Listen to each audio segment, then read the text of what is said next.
Bienvenido nuevamente a su programa legal. El día de hoy me acompaña la doctora Stephanie Botero. Vamos a estar hablando de un tema muy importante, solicitado por ustedes a través de las líneas telefónicas de Canal CNC Medellín y en nuestras redes sociales.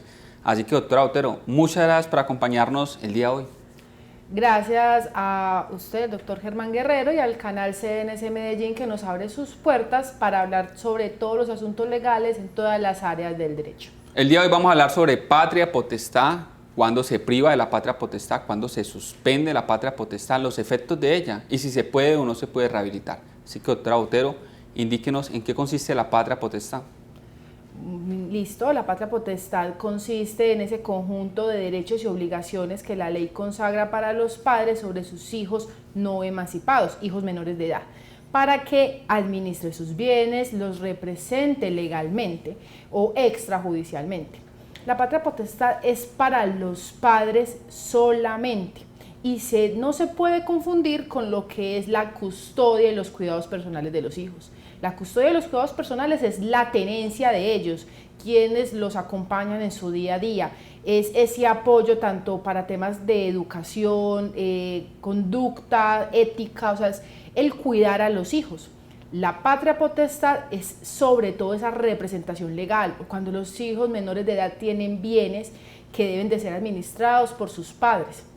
Así que son dos figuras totalmente diferentes. Como les decía, la patria potestad es meramente de los padres, es irrenunciable, es indelegable, no se puede conciliar. Custodia y cuidados personales no solamente es para los padres, sino que también abarca tíos, abuelos, primos, hasta el Estado. Y además, esta se puede entrar a conciliar. Así que el día de hoy que hablaremos sobre patria potestad, entramos en lo primero. Es irrenunciable, no se puede conciliar, no se puede delegar. ¿Esto qué significa? Un padre no puede entrar a determinar que no quiere seguir siendo más el representante legal de su hijo y que va a citar a la madre en un centro de conciliación para entregarle la patria potestad. Eso no es posible. La patria potestad solamente se suspende o se priva por una determinación de un juez de familia cuando se está en alguna causal del Código Civil. Eso lo más importante.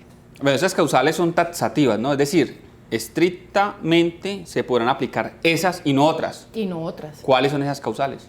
Cuando estamos hablando de la suspensión de la patria potestad, hablamos de las causales consagradas en el artículo 310. Esto es, por ejemplo, la demencia de uno de los padres, la larga ausencia o cuando esté en entredicho la administración de los bienes por uno de los padres de sus propios bienes. Por ejemplo, uno de los padres es dilapidador.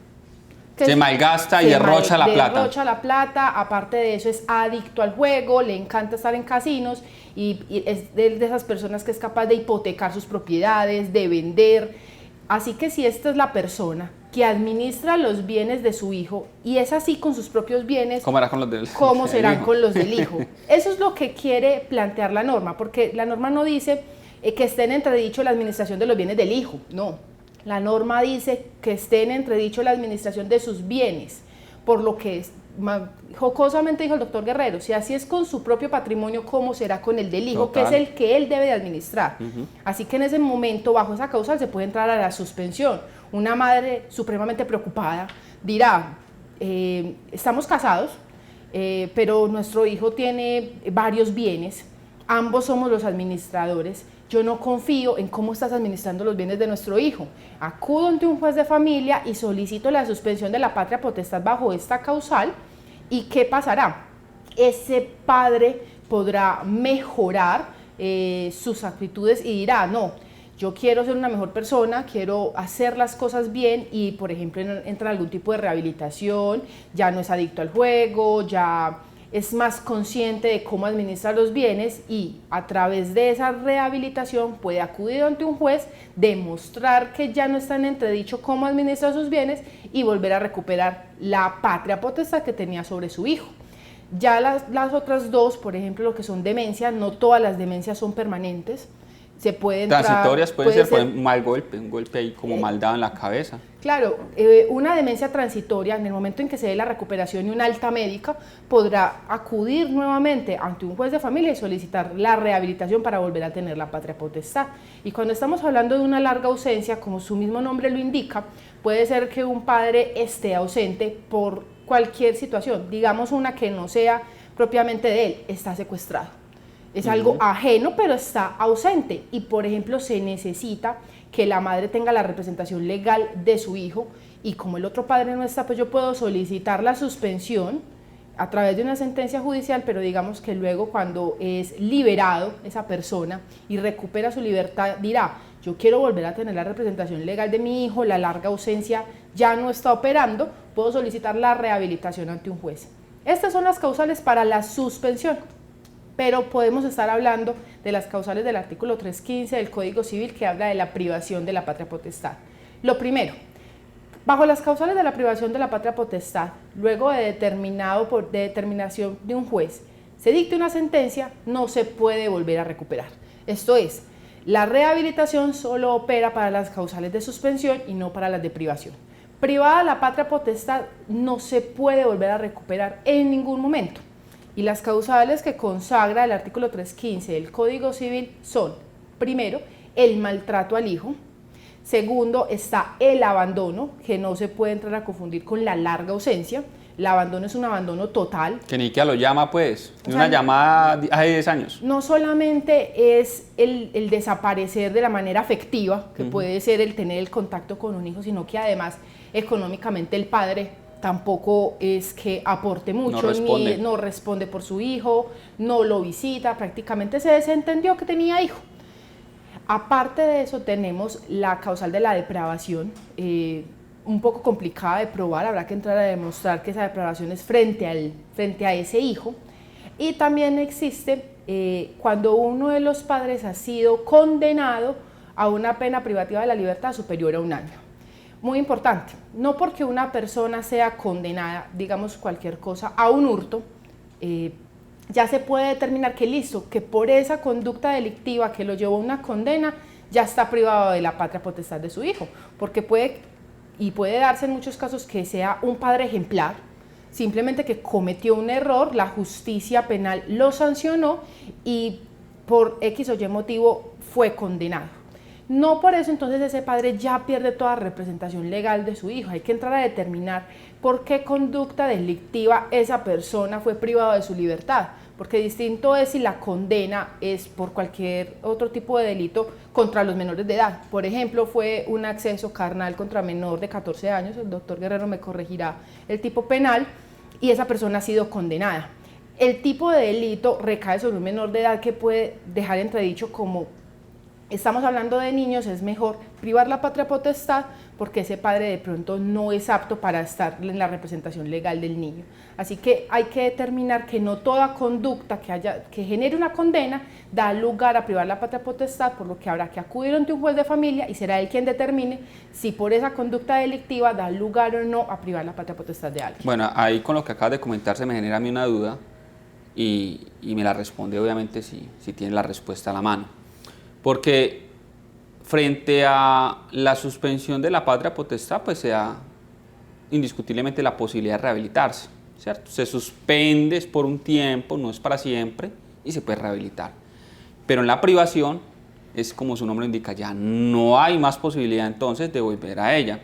Pero supongamos en el caso que estaba dando, entonces esta persona comete un delito, es privada de la patria potestad, o sea, representa un peligro para el propio hijo, pero podría suceder que ya está la condena en firme, pero la persona podría intentar en un recurso extraordinario de revisión que se analice su caso en particular porque sigue diciendo y sosteniendo que es inocente.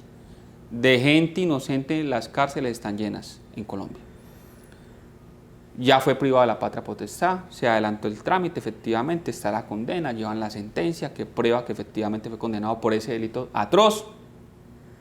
Nada justifica, absolutamente nada justifica tocar a un menor de edad, absolutamente nada.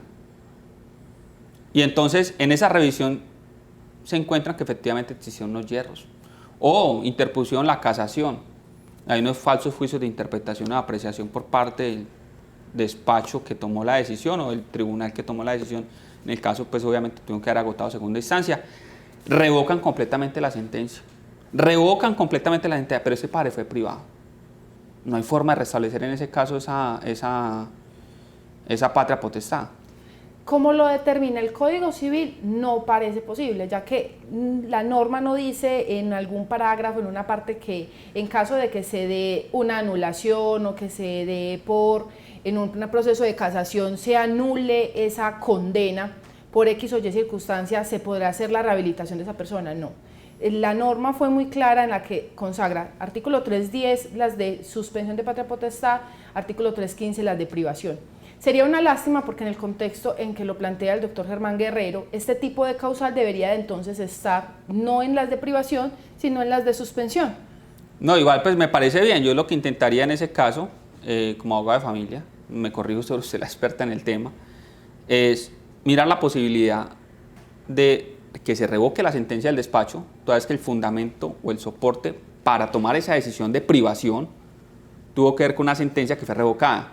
Yo creo que de pronto habría que analizarse esa figura, pero sí me puso a pensar mucho esa parte que vos estás diciendo. Yo intentaría atacar la sentencia, porque la sentencia viene con fundamento en un hecho que no existió, pero que en su momento pues estaba en firme. Es decir, una sentencia, se apeló, el tribunal dijo efectivamente usted cometió el delito, y después en una casación, hay unos falsos juicios de interpretación, unos falsos juicios de razonamiento, que son unas causales ahí para el tema de casación, se cae completamente la decisión, porque entonces estarían afectando gravemente, pienso yo, tanto los derechos del padre, pero más aún los derechos del menor, a tener, por ejemplo, una muy buena administración. El padre era un excelente, un ejemplar padre, pero por cuestiones de la justicia, como es falible, porque si la justicia no fue falible, pues no habrían personas inocentes en las cárceles colombianas, se toma ese tipo de decisiones revictimizando a una persona que fue posiblemente víctima de una persecución estatal. No se nos pueden olvidar ciertos casos en Colombia, íconos, en los cuales pues indiscutiblemente hay gente, por ejemplo un exdiputado que fue secuestrado por las FARC y que después dijeron que por una nariz, que esa sí era como la nariz, y ya le tenían toda una investigación y dilapidado y plasmado en prensa pues como un criminal. Entonces, dado ese tema de la justicia en Colombia, yo creo que es un tema a analizar y a revisar. Pero no nos desviemos del tema, doctora. Quien se desvió fui yo, pero no vamos a desviar más. Doctora, entonces estamos hablando de la privación de la suspensión. Quedó claro que cuando es suspensión entonces se puede rehabilitar, y cuando es privación no se puede rehabilitar, y que esa patria potestad establece unos derechos y unas obligaciones, y que frente a esa patria potestad permite la administración de los bienes del menor de edad. Vamos claros hasta ahí. Sí. Pero podría también suceder, doctora, que en cuanto al tema de patria potestad, que por ejemplo la persona fue privada de la patria potestad, fue privada, se abandonó completamente el menor, ni lo llama, ni le pasa cuota, mejor dicho, hace como 20 años no lo busca, ni siquiera 20 años, porque no podría ser, porque entonces ya tenía una emancipación legal. Corrijo, hace 7 años no lo busca, no lo llama, nada. Entonces en ese tipo de situaciones, doctora, en ese momento, y sucede mucho, el padre entonces dice, pues yo no voy a responder por ese muchacho, yo no lo quería. Bueno, eso sucede mucho, aquí no estamos hablando de nada anormal. Pero puede ser que en unos añitos ese padre, cuando ya le llega la edad y empieza a decir, venga, mi hijo, ¿usted por qué no me pasa una cuota alimentaria?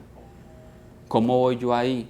Acuérdese que usted, por ser mi hijo biológico, tiene una obligación conmigo como padre. Claro que sí. ¿La puede solicitar o no la puede solicitar? Fue Sí, privado. Fue privado, pero la puede solicitar por algo muy simple. La patria potestad es simplemente la representación legal y la administración de los bienes del hijo. ¿Por qué? Porque cuando uno es menor de edad no puede realizar ese tipo de actos. Sucede que, privada de la patria potestad alguno de los dos padres, primero sigue siendo el padre, la filiación sigue vigente, y aparte de eso, por privársele de la patria potestad a alguno de los padres, no quiere decir que ya entonces se desentiende del hijo y cesan las obligaciones alimentarias. No, ese padre, por muy privado de la libertad, qué pena con ustedes, por muy privado de la patria potestad que esté del hijo, sigue obligado a pagar cuota alimentaria hasta los 18 años o hasta los 25 si ese hijo está estudiando. Entonces no se puede entrar a decir que posterior a esto, por haber estado privado de la patria potestad, cuando esa persona llega a la vejez y solicita cuota alimentaria, amparado en el artículo 411 del Código Civil, para solicitarle cuota alimentaria a alguno de sus hijos, el hijo al que le están solicitando la cuota diga, es que yo me opongo porque es que ese padre ha sido privado de la patria potestad. él tiene un vínculo filial que lo obliga a ambos a pagarse cuotas alimentarias cuando es menor de edad, de pagarle a su hijo, o cuando ya el padre entró en la vejez, del hijo sostener al padre. ¿En qué puede cambiar? Porque primero, cuando se solicita alimento se debe ir a una audiencia de conciliación, se debe llegar a un acuerdo, pero si por ejemplo uno de los hijos dice que yo no tengo ni la capacidad y yo no estoy de acuerdo en darle cuota alimentaria, podemos acudir ante un juez.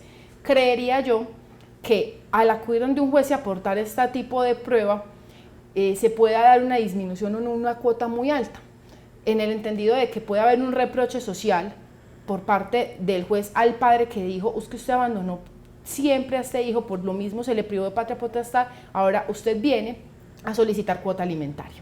Pero dependerá de la interpretación que se dé ante un juez en un proceso de solicitud de cuota alimentaria.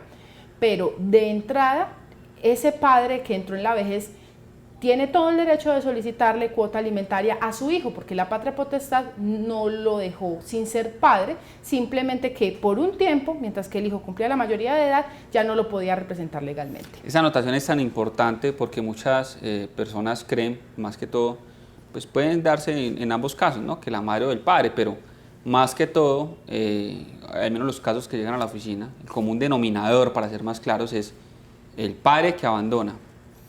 Y entonces, mal se puede pensar que, entonces, que porque fue privado de la patria potestad, entonces ya no tiene ninguna obligación legal con el menor. Ya no podrá entonces tomar decisiones importantes frente al menor, ya no podrá entonces administrar sus bienes, ya no podrá entonces tomar una decisión de si admite o no admite la salida del menor de edad del país, sino que pierde son esos derechos que él tenía como padre, y en ese orden de ideas sigue teniendo las obligaciones económicas de alimentación con el menor de edad, y si no las quiere pagar, entonces simple y llanamente entonces se puede proceder a una demanda de alimentos. Claro que sí, y no obsta para no solicitar cuota alimentaria y acudir ante un centro de conciliación para que se fije una cuota, iniciar un proceso de fijación de cuota alimentaria, solicitar un aumento de cuota alimentaria, acudir ante un juez en un proceso ejecutivo de alimentos, iniciar un proceso legal ante Fiscalía por la inasistencia alimentaria. Es que es muy importante que se tenga presente que por la privación de la patria potestad esa persona no deja de ser padre, tiene todas las obligaciones. Ahora bien, y es muy importante, existen casos en los que se da un abandono total, digamos que desde el momento en que nació el menor, para cambiar un poco el contexto, la madre desapareció por completo, no se sabe nada, le dejó el hijo al compañero permanente y dijo, yo no quiero saber nada de este niño y me voy, y abandona el niño completamente con el padre. Después de tantos años, este tipo de persona acude a nosotros y nos dice, yo quiero privar de la patria potestad a esa señora porque yo tengo otras oportunidades en el extranjero, llevarme el niño para otra parte, o digamos cualquier cosa, el niño necesita representación legal para cualquier tipo de trámite y dices que siempre la requiero a ella. Y yo quiero que este hijo dependa y esté representado solamente por mí. Se inicia un proceso de privación de la patria potestad, queda una sentencia en firme por la causal de abandono. Esta persona, durante todo ese tiempo que la madre abandonó al niño, digamos cualquier cosa, los 10 años, consiguió a una persona, se casó con ella. Es posible para esa persona que es la cónyuge de ese menor, del padre de ese menor, que inicien un proceso ante ICBF para la adopción.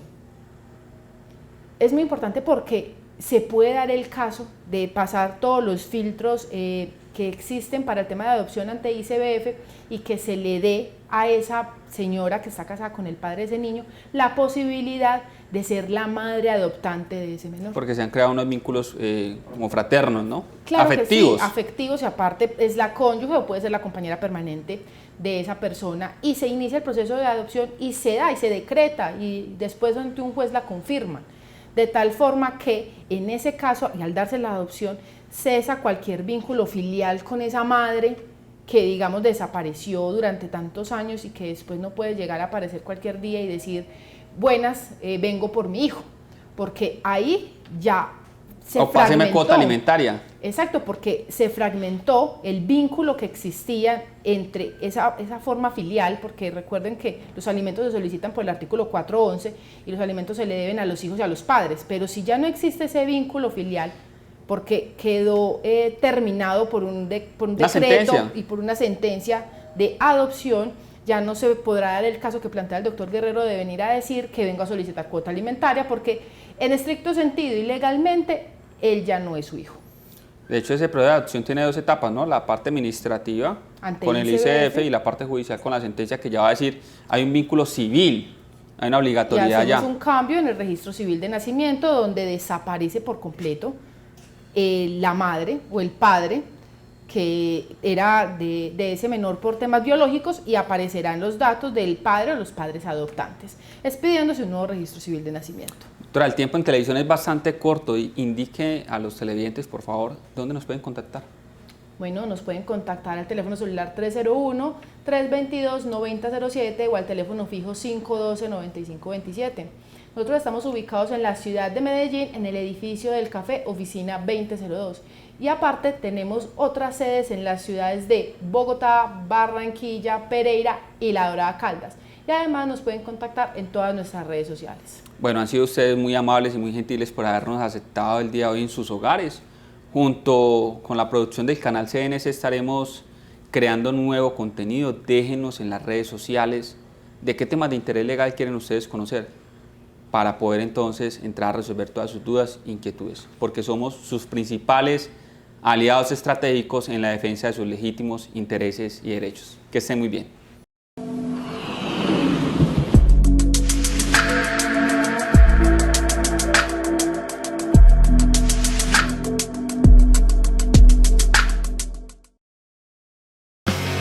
Cada que es lunes el ciclismo lo sabe. Soy John Jaime Osorio y los invito para que nos acompañen en Ciclismo en Grande, el único debate sobre ciclismo que hay en la televisión de Colombia, aquí por el canal CNC, los lunes a las 8 de la noche.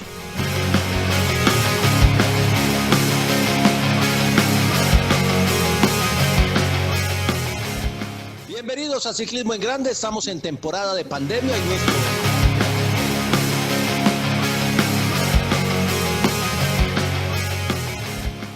Homicidios registrados ayer en la capital de la montaña. ¿Te lo podés creer? Ahí habló el gobernador ayer, rueda de prensa. Colombia y Argentina, los de menos borrachos. Lo deportaron de Estados Unidos y aquí le tienen un guardado largo. Oído pueblo, mi nombre es Carlos Tobón, me dicen el señor de las noticias. Y aquí estaré en su canal CNC Medellín cumpliendo una misión que me han encomendado. Contarles a ustedes de las cosas que pasan aquí en la tierrita.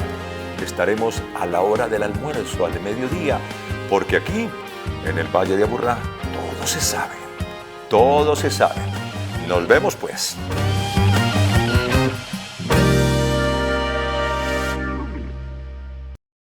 Regresa Personajes, con toda la información política y administrativa.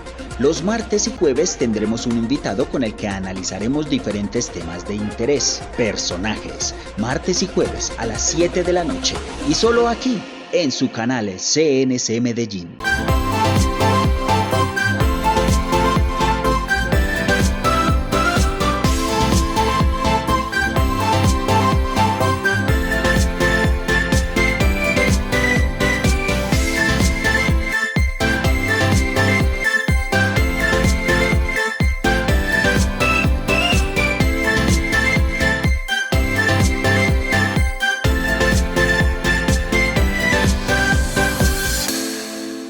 Amigos televidentes del canal CNC Medellín, ¿qué tal? Mi nombre es John Jairo Valencia Henao, soy ese periodista 0721 y quiero compartir con ustedes un espacio musical llamado Figuras de la Canción, que se estará emitiendo aquí por CNC Medellín todos los jueves a partir de las 3 de la tarde.